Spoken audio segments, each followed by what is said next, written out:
We ended up changing the drum part, making it halftime, so it's a little bit more laid back. We slowed the song down a bit. So the version you hear on Spotify is actually the slowed down version. It was a marketing agency and we were working with some labels and some really, really cool projects, and it was great, great company. But I remember that everyone being so excited and me sitting in bed the night before thinking, this is a huge mistake. Like I'm gonna, I could see myself getting comfortable here. I have more to say, I have more to do. Some songs you have to work for, and that one I didn't. I was just playing in my room. That's the best, I yeah. wrote it and it just sort of arrived.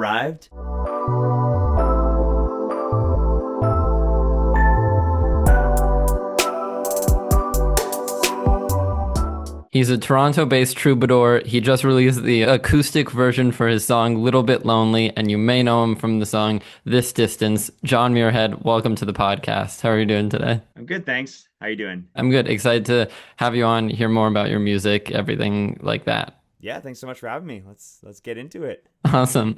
So the first thing I guess we could talk about is just that which I brought up, like the acoustic version for Little Bit Lonely. I had heard the song, and then like hearing the acoustic version gave it like a new vibe. It's not like too different, but definitely a new vibe. Just tell me about the process of like making the acoustic version and releasing that later down the road than the original.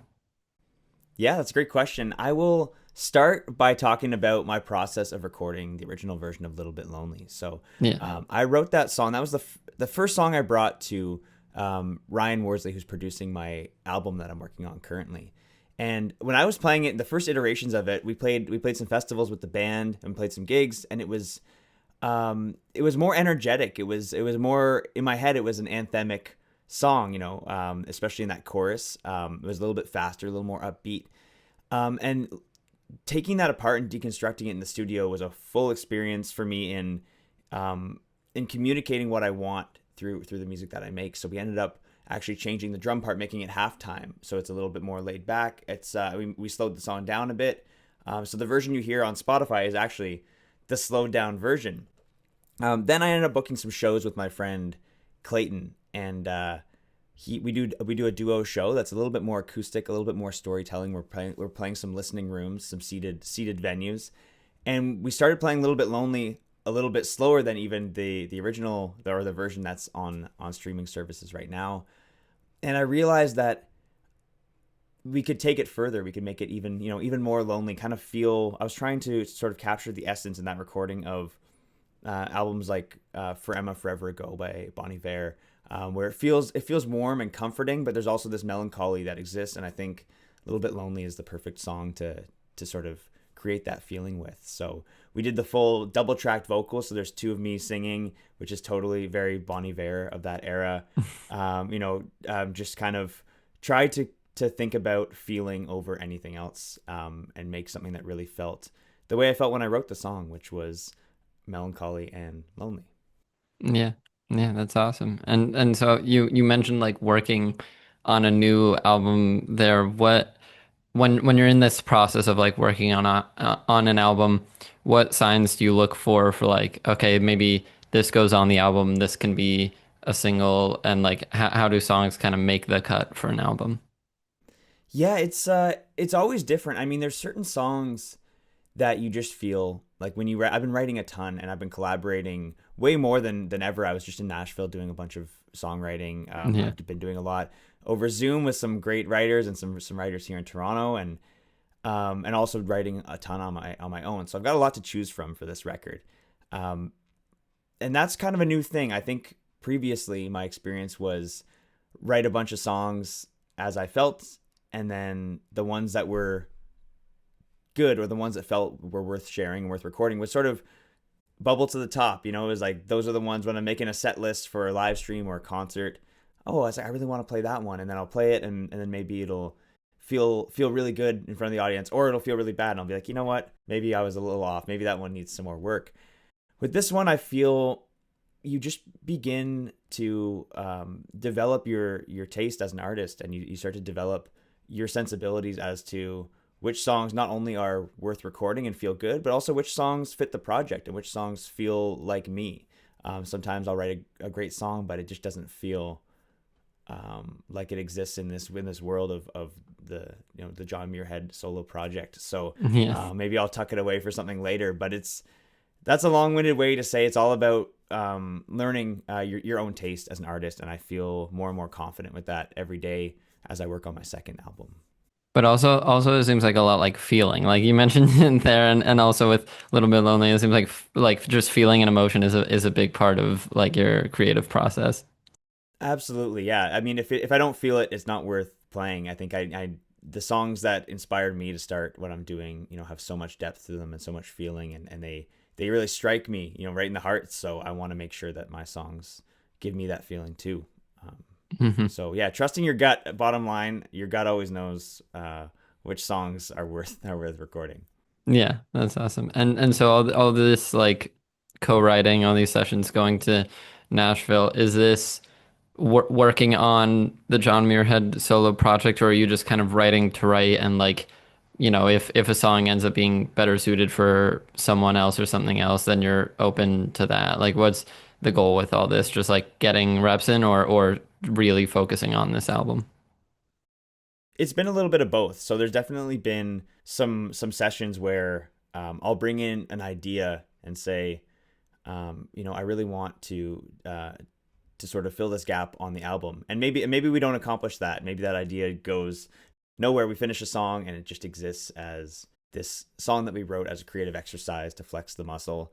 I have had that intention before in sessions. I've also had the intention of whatever happens happens. Sometimes it's for the other artist. It ends up being, you look at the demo or you listen to the demo and think this is cool, but it's not me. But someone else might be really stoked on it too. Um, I think having an open mind and not kind of having an agenda is the best way to create good results. But also, having a little bit of a step in a direction is good, but you can't be too attached to it because Yeah. sometimes you go down like you're traveling down the road writing this song and you find a little path on the side and you go and explore it and it ends up just being fun and it's not um, for anybody or for any specific purpose other than just having fun making music. Yeah, yeah, which is the most important, or one of the most important things, like just the having fun, actually enjoying it, everything like that. Like that's huge in it. Um, and so Mm-hmm. just like in terms of an album like Traveler, for example, is the album of yours that I've listened through and really enjoyed that process. Do you kind of have an expectation for like certain songs going into it, or like I'm like I mentioned in the intro, like This Distance really like took off is kind of like the biggest song from that album. Did you expect that at all, or like was that just like a pleasant surprise for you? It's so funny. I learned a lot from that song and the success that it's seen because when I put it out as a single before Traveler came out. And in my mind, I'm thinking, this is one of my favorite songs I've ever made. I think the recording is beautiful. I think not only does it feel like me and it has that feeling that we talked about, but also I think it would fit on all kinds of Spotify playlists and the coffee house and indie folk playlists. I'm like, this song is perfect, and I put it out and nothing happened. I got some streams, nothing really above my average at the time. It was sitting at a couple thousand streams, and then it wasn't until over a year later that when I started building my community on TikTok that it started to make some traction, and then slowly, it was picked up by some algorithmic playlists, and then it started getting on all those playlists that I thought when I released it Yeah. that it deserved to be on. But it took a year or 2 years for that to start to happen, and I think it's a really cool mindset shift because the song didn't become any better. The song was the same as it was when I first released it. It's just it found its audience and it found its home, and sometimes those things take time. So, um, sometimes I'll have that expectation for sure, but I think that it's really important to just stay the course as an artist because you can get caught up in all these things and the numbers too. Having more numbers on that song doesn't make it a better song necessarily. It's a really cool indication of the people that it's reached and the audience that it's finding, and I think that's the coolest thing. When I meet people all over the world who've listened to that song or another song, and they found it through all these different ways. That's really cool, but you can really get caught up in tying the worth of your art to those numbers, and that's not Yeah. that's Yeah, not you cool. gotta be careful with that. Mm-hmm. Definitely. Yeah, and it is like as great as kind of the recognition or anything of these playlists. It is also like kind of an attention game, a numbers game, you know, like you mentioned, like Mm. it's a perfect fit sonically for it, but it's not until that attention comes, until those streams come, then it's like, you know, just as kind of I mean, I'm hoping, and I'm sure you did get some boost from that, but it's almost like a marker of success. It's like, okay, the song reached a certain level and is like fitting enough of this vibe that it can get on the playlist. Um, Mm. are you a music artist looking to get your music on Spotify, Apple Music, and basically every platform? Then you should check out DistroKid. DistroKid is a music distribution service. It's what I use to get my music out, and I find it really, really helpful. You can set up all the credits for your songs, put in lyrics and even like times lyrics and things like that, and manage all your releases from one account or one dashboard. It is super helpful, and I don't think I would have gotten started with music as early as I did without DistroKid. So if you're interested in any of their plans, which I'll put on the screen here, and yes, that does say $2 a month for music on all platforms that you need things like that. That's $2 a month. I know some of you spend more on coffee each day than $2 a month to get music wherever you want. But anyways, back to the point. If you use my link in the description, you will get 7% off of any of these plans to make it even cheaper. Plus it has so many cool features to help with your music, like pre-save pages, getting it on Instagram and things like that so people can add your music to posts. It is just super, super helpful, and it's what I've used since starting music. Like I said, use the link in the description, check out DistroKid, and get 7% off of any plan you want. Now, back to the episode. For like the style of music they make, Traveler had like a good amount of like upbeat, folky, kind of like sing along tunes. Where does that like unique style come from, or like who are some of your inspirations in that? Yeah, that's a great question. I mean, Traveler came from a lot of years of my early touring experience. So I decided when I first started this project that I wanted to use music as a vehicle to travel and to experience new places and to just get out on the road. There was a lot of bands and artists that I saw who were out just doing things, making things happen for themselves. Embodying the DIY artist lifestyle, and I took the reins on that for myself, and I booked tours across Canada. I was playing on board the Via Rail train. I was a Via Rail artist on board, so I would go back and forth across Canada and rent a car in Halifax or Vancouver and go play a bunch of shows on the West Coast, the East Coast. Come back, be playing any gigs I could get my hands on. And I think playing live so much as a solo artist, I was traveling by myself the entire time. That really inspired a lot of these songs. I wanted, certain songs like I Can Sleep Anywhere and Tank of Gas, and the more upbeat ones where I want people to sing along and I want to have something rowdy, because sometimes you're playing in a venue that's not suited to you, and it's loud, and it's uh, you know people want to party, and you got your acoustic guitar and a harmonica, and it's like, let's make some fun music. And I was also writing a lot about what was going on in my life. A song like Traveler, of just feeling uncertain and uncertain on this path that I'm not really sure where it was heading, and kind of looking for comfort in those ways. So that came from all of that experience, and just the desire to share music with people, no matter where or when. In terms of artists that inspired that project specifically, I mean, I grew up on a lot of Neil Young. My dad's a big Neil Young fan. Especially that like Harvest era, where a song like Traveler, there's harmonica and there's some really nice simple band arrangements. As well as just a little bit of everything. I think my ears kind of got tuned to the folk sound by like that early 2010s folk revival, like Lumineers and Mumford and Sons, that kind of like got me Yeah. into it. But there was so many local, Canadian and Toronto artists and Ontario artists that inspired that project too. Yeah. Awesome. And because I feel like, I mean, you mentioned it there, but like that, I Can Sleep Anywhere, like that is one of my favorites from the album. I Cool. feel like just with like the message and everything of like, hey, listen, I just want to be making, playing, doing music, like wherever it takes me, whatever I need to do. I love that message and everything. It shows that. you really have a love for this and everything.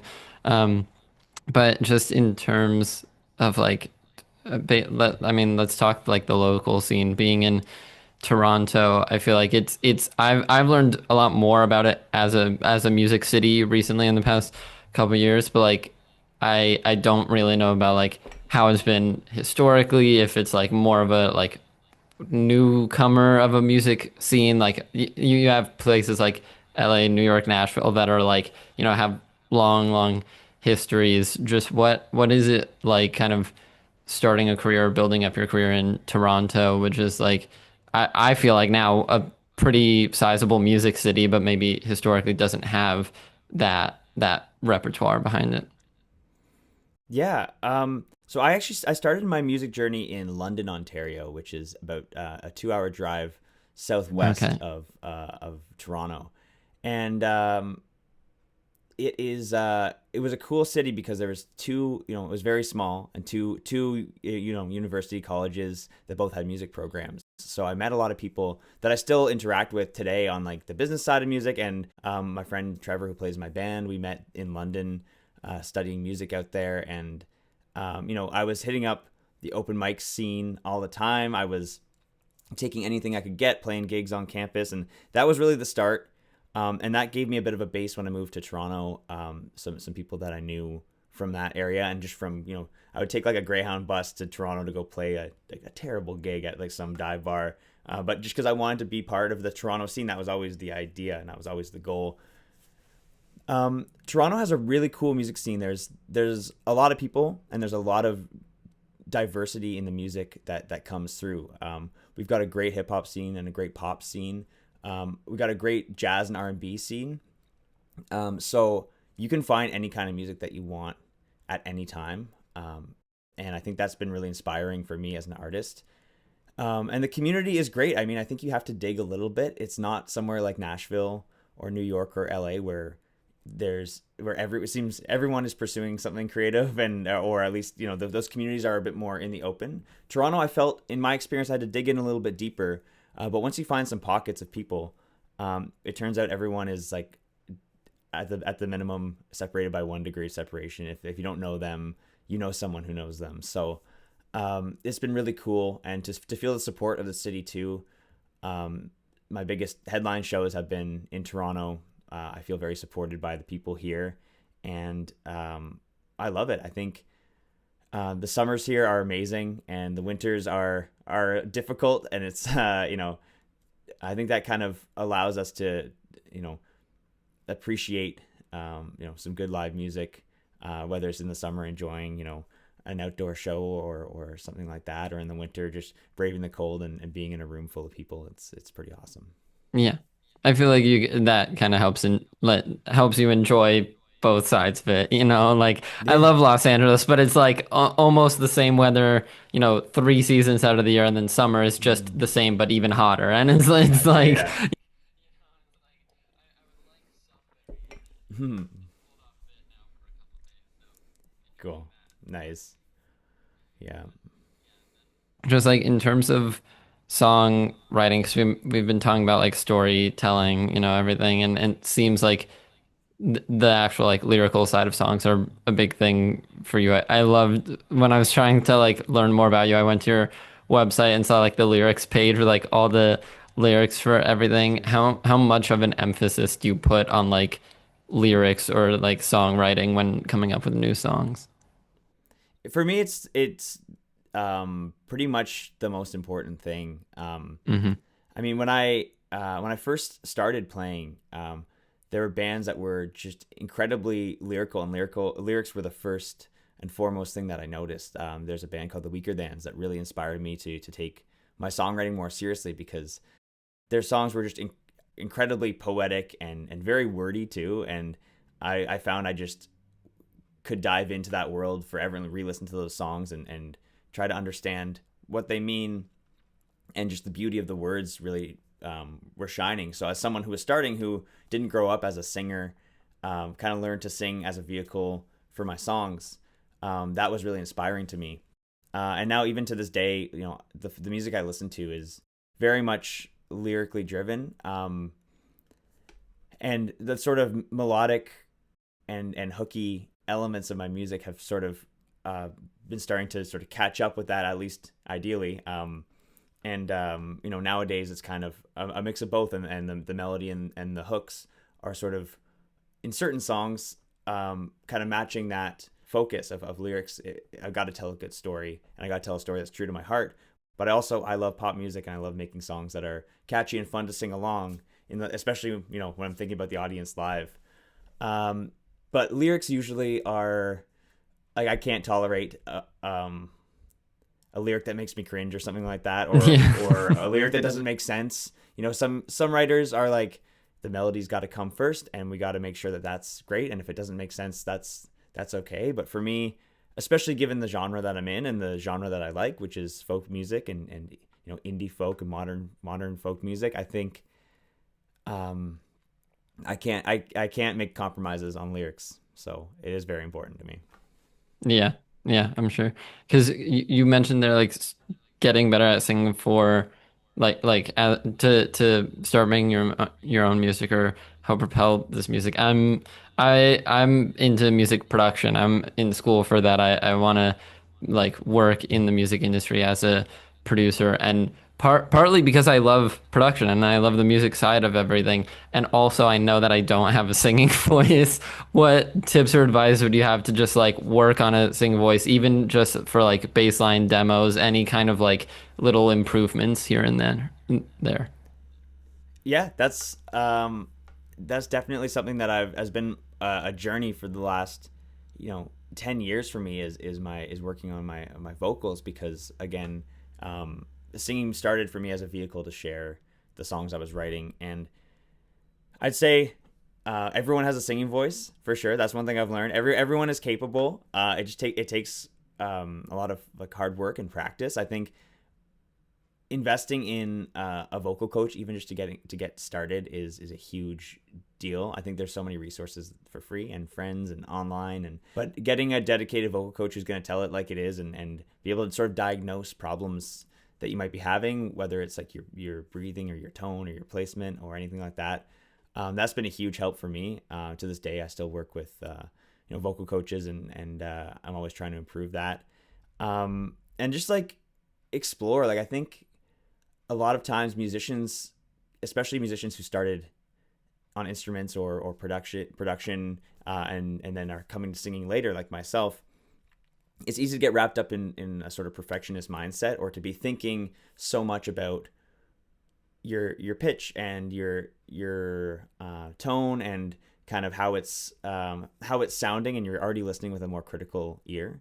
But I'd say just to remember that it's fun and it's expressive, and that your voice is unique. So putting that first, or allowing yourself to sound bad as an experiment, to record yourself and sound bad until you sound good, and just have fun and put the expression first, and then it'll all come together with the technique and everything later. Yeah. Thanks. That's awesome. Because part of this whole the purpose of this whole show, like it's hero's journey. Because I love talking with people, hearing about their music, their careers, everything. But then also like some level of focus on like the early side, how they got started, everything like that, just like Mm. coming up. So I appreciate hearing that you started on more instruments and music, and had to really work on the voice and everything like that, and even just like beyond that, for whether it's like the career or anything. Was there any I just thought of two questions at the same time. Sorry, let me start with one. Like, was there another route that you thought you would go with music, whether it's like strict musician, even like entirely other like career paths? Like, when was the moment that you decided to like really try to become an artist and a singer, and what were some of the other paths that you might have taken? Yeah, so part of me thought, when I started this journey, maybe I would do it for a couple years, go tour, go explore those options, and those dreams of mine of I want to go tour and play shows in different provinces in Canada, and I want to go release an EP, and I checked those off the box, and I thought then maybe I'll work in the music industry. I thought I did, like when I went to school, I studied business and music, and I thought I wanted to combine them. And I actually did end up working in the music industry quite briefly. And I remember everyone around me, my parents and my friends, being like, "That's so cool! You're working with these, it was a marketing agency, and we were working with some labels, and some really really cool projects, and it was great, great company." But I remember everyone being so excited, and me sitting in bed the night before thinking, "This is a huge mistake. Like I'm gonna, I could see myself getting comfortable here, and I have more to say. I have more to do." And then I ended up working there for about a year, and still making. And this was actually at the time I was finishing the record Traveler, and I remember it just hit me that I couldn't do it anymore. And it's funny, I decided I was gonna give it 2 more months and then make a decision, and then try my best to see if I could do this, and if I could do both at the same time, and maybe finishing this album would give me the satisfaction I need, and then go have this 9 to 5 adjacent to music. And I gave myself 2 months, and then a month later I got laid off from that job. And I was The decision was made for you. decision was made for me, and felt so light. I remember I went for a walk that day, and I thought, this feels good, and it's a little scary, but it feels good, and I haven't looked back since. And I've worked a multitude of different jobs, all to support my music journey since then, but I haven't had a full-time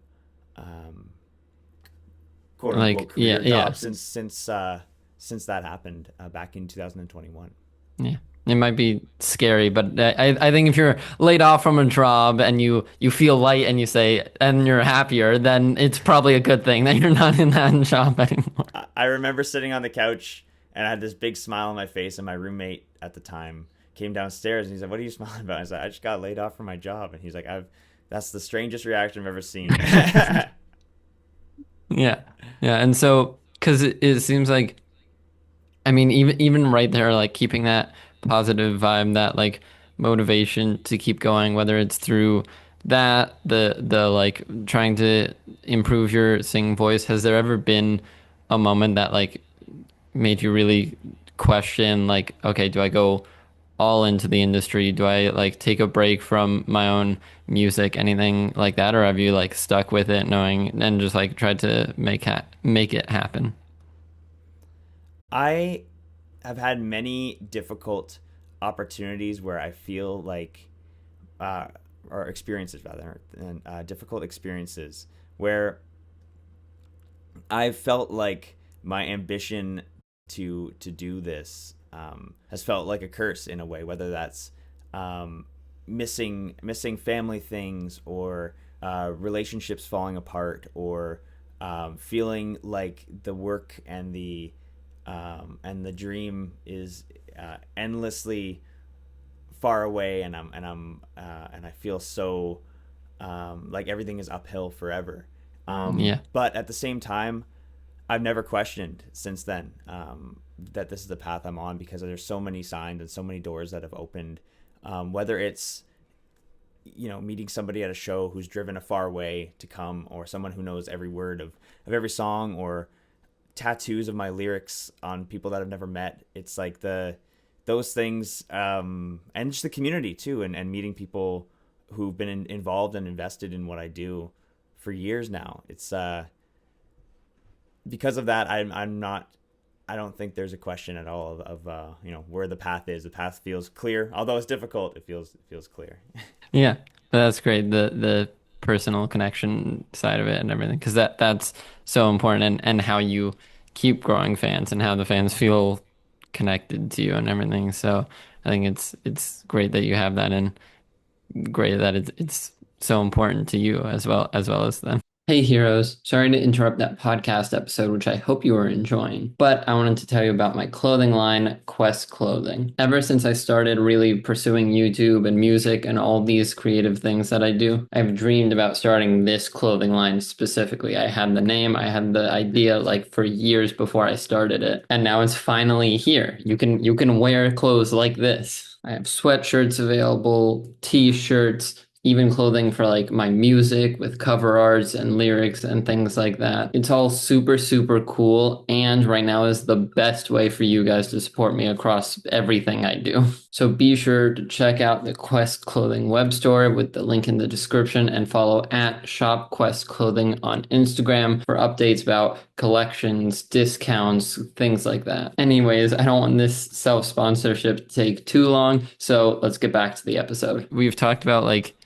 numbers a bit earlier with like streams and everything, or TikTok helping this distance like take off. If as someone who's a bit more seems a bit more focused on like the personal connection, just like making music for the love of it, how do you feel about this kind of like new age of the music industry with TikTok, social media, all the like algorithmic work that that goes into it?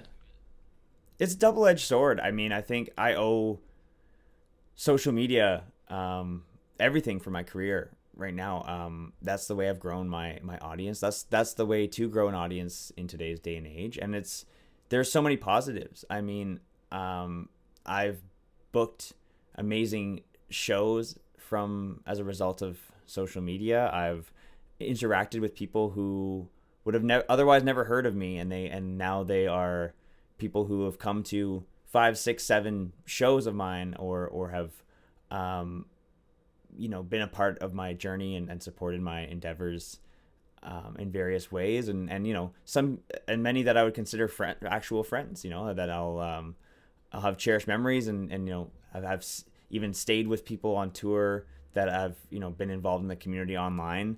So that's great. I think having the right mindset about it is a different story, because you can get caught up in virality and building your audience and constantly growing for the sake of growing, and feeling upset when something you work really hard on doesn't get the same amount of views as something else. It's a Yeah. whole mental game. And then there's like, you want to make sure that if your videos are averaging at a certain view and then one of them flops, it's like no one really cares. No one's gonna look and say like, what a loser, his video flop. But in your head, you can get yourself into some pretty deep holes about social media and about those numbers. But I think at the bottom line, if you prioritize connection and community, these tools are amazing for you, for everyone. Yeah.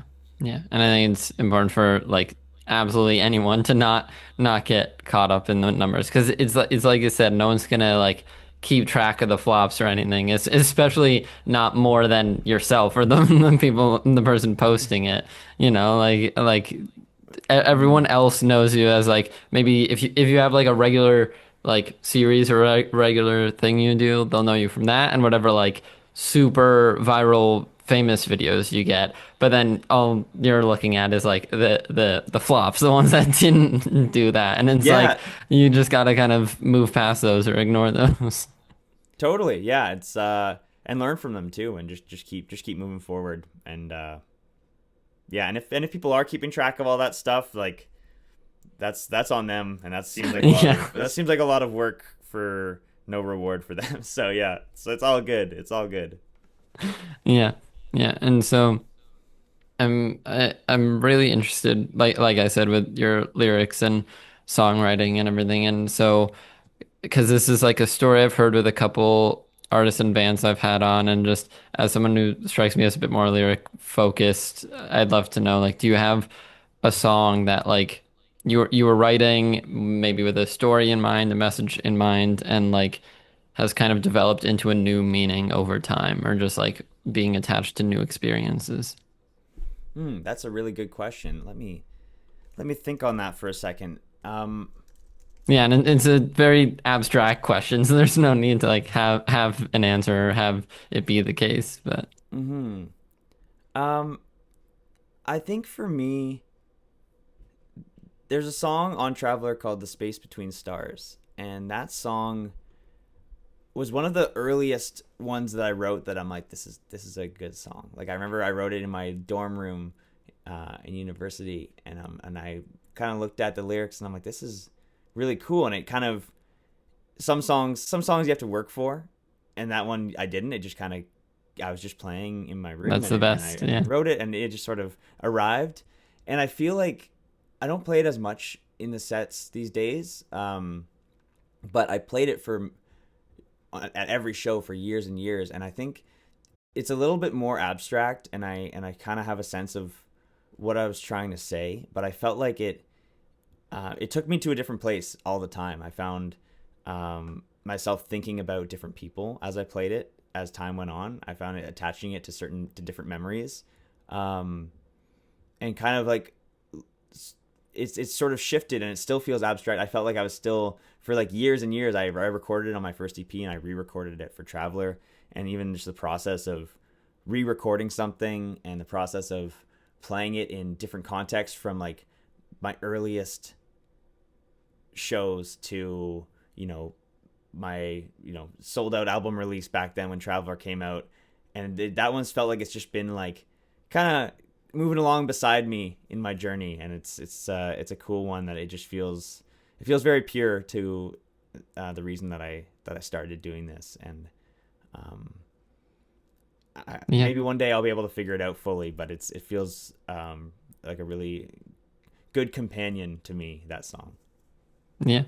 That's awesome. And I want to I have a couple more questions more about getting to know you more, just some of your like goals and aspirations with music, but like as someone like always wanting to learn more about music industry, I'd say, or like just hear more music. Like I'm someone who I'm big into, even though I probably shouldn't be, the Grammys. Like every year I get so obsessed with like the lists and they come out, and then I'm always upset about who they choose and everything. Right. But Yeah. I always like want it shows me new music. I'm listening to artists, songs, albums that I've never heard before, and like even but then it struck me that I'm not like super well versed internationally, even up in Canada, even. And so I was like reading about you, and you won a Canadian Folk Music Award and an Ontario Folk Music Award, and I was just curious: is there like a Toronto Folk Music Award? And if there is, what are your thoughts that like you haven't won that yet, or is it like something that you're aiming for or hoping for, or is it just like if it comes, it comes?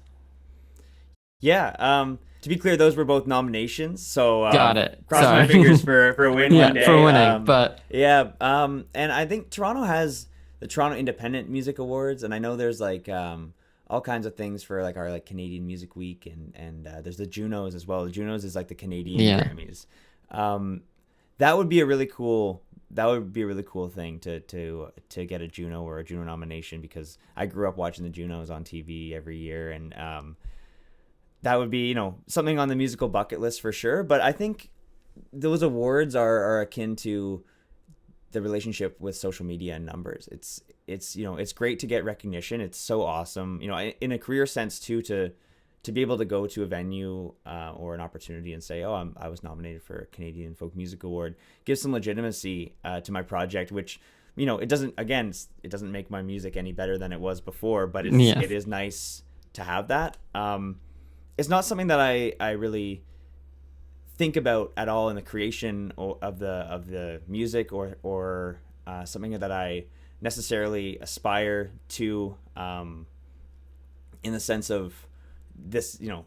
If I don't get a nomination for something that I worked really hard on, that's okay. But it is nice. It's nice to get recognition from your peers in the industry, and for people who listen to everything that's been submitted and choose yours. It's a big honor, Yeah. but it's not something that I think is worth stressing over as an artist, because at the bottom line, if you like what you made, then that's all that matters. Yeah. Yeah, exactly. And that's the important thing. Don't be aiming for it. Don't be like, "Oh my God, why isn't this happening?" Just continue on the path. It'll hopefully Exactly. come. If it comes, it comes. Exactly. Um, Exactly. and so just like if there's someone listening who, I mean, hasn't heard Traveler, it doesn't know of your music, what song would you recommend or album would you recommend as like a way to get into John Muirhead, or be like, this is the kind of music I make? Yeah, I would say I'm gonna give you three songs. Yeah, yeah. Um, I'd say starting with "Little Bit Lonely" would be great because that's the production style and songwriting style that you'll hear on my new album. There's a huge variety. We're gonna have some super upbeat, fun, summer songs for you coming soon, and there's gonna be some quieter, more ballads. But that's all these songs that are coming out this year are produced by Ryan, who produced a little bit lonely, and that one just feels like a good song to sort of track the direction of the project. I'd also say this distance is a good one too. It feels so much like me, and it fits. Kind of exists in a place where it can go a lot quieter, it can go a lot louder than that. And then maybe Bequest. Bequest are some of the best, are my favorite lyrics that I've written, and it's indicative of some of the more like full band fun rock shows that I do, as well as the acoustic listening room ones too. Yeah. Yeah, that's So awesome. I know you asked for one, but there's three. Yeah, no, that's completely fine. I've had people be like, full albums because some Mm-hmm. of the people I talk to are just more like album focused artists and bands, and I think that's awesome. I'm still the kind of person willing to like take a listen to an album and everything and do it. So Me no too. Me matter too. how many songs it is that you like, you can mention them all. I support it. Cool. Um, yeah, and so I guess like because you mentioned there like the lyrics of I think it was Bequest you said being some of your favorite. Do you have like your own favorite song, whether that's like something that went into it or just like to listen to? Yeah, I think. And this can Um, also be multiple songs. It doesn't just have to be one.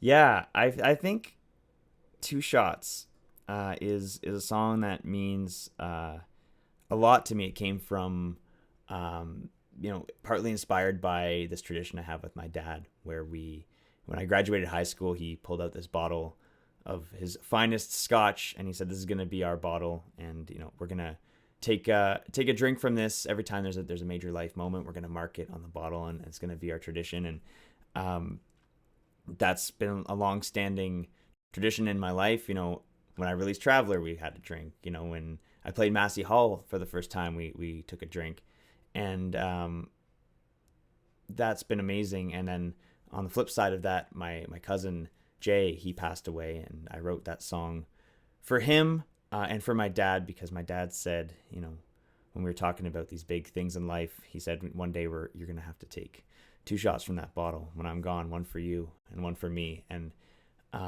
it was a difficult song to write. It was for people that I cared about a lot, for my cousin Jay, who is no longer with us. And the reason why I'm telling you this is because it was the first time that I really started playing a song that resonated with people on that deep level. And I remember the first time I played it live.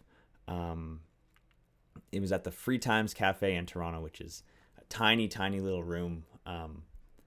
And these two people came up to me, and they were crying after the show, and they were telling me about their son that had passed away. And I realized that I had created something that was so far beyond my story. And Yeah. to this day, still, I've had some of the most beautiful conversations in my life because of that song, and because of the connection that people have to it, and experiencing um, such a terrible thing, like the death of a loved one, has been, has created some moments that um, I'll never forget, some moments of true human connection. So that song will always be at the top of that list, I think. Yeah.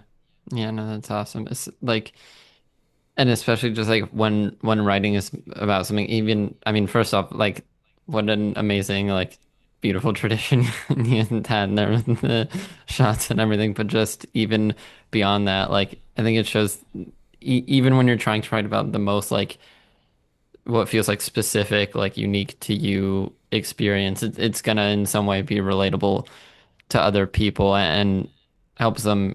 connect with it because I I still remember like the first couple songs I've heard that actually like made me cry or like got a real emotional reaction that wasn't just like, oh, I like this or head bobbing or anything, but actually like Mm, made me think about like people and events and things that had happened and how important that is. And so it's amazing that you're having these moments of connection through that. absolutely. The last thing I want to get into is just what can you tell us about this next album? You know, I want to say what's next, but I keep, you know, having this little thing in the back of my mind that I know there's an album coming. So what can people expect from this album? And feel free to share or not share as much or as little as you want. Absolutely. Well, I will tell you, from where I'm standing, it's the best project I've ever been a part of. I'm so happy. It feels like a real elevation. It's been like 3.5 years since Traveler came out. That was an end of 2021, and it was so much has happened since then. You know, I went from an artist who was doing everything by himself and playing these, you know, smaller gigs and traveling around and just kind of, you know, roughing it on the road to someone who's starting to really see the audience come to fruition. And in that time, my skills as a musician, as a singer, as an artist, as a songwriter have all improved dramatically. And I think that this album is a testament to it. Like the production value is feels amazing to me. The songs are great. There's a lot more collaboration. There's a great mix of everything that I've come to love about this project. There's um, you know, upbeat and fun songs. There's some songs that mean a lot to me, and they all mean a lot to me. But you know, some of those more tender ones Yeah. um, are on this album too. Um, yeah, I feel like if you like what you've heard already, then you're gonna love this one. And it's gonna be you know, it's gonna come along with a big huge tour here in Canada, and hopefully some more opportunities after that. And yeah, all I can say is that I'm really excited. There's a lot more coming throughout this year, and there's no, you know, we don't have a release date just yet, but there's going to be some That's fine. great tunes coming this year. So I can't wait to for you to hear it. Yeah, whenever it is, I'll be ready for it, and I'm looking forward to it. So, Cool. thank you, John, so much for coming on. Those are all the questions I'll ask you today. But thank you so much for your time coming on. I had a great time, learned so much, and yeah, I just really appreciate, you know, hearing about your career and your story. It's my pleasure. Thanks so much for having me, and it's been a really nice chat. Yeah. All right. Everyone take a listen to John wherever you get music. Stay tuned for this next album. And yeah.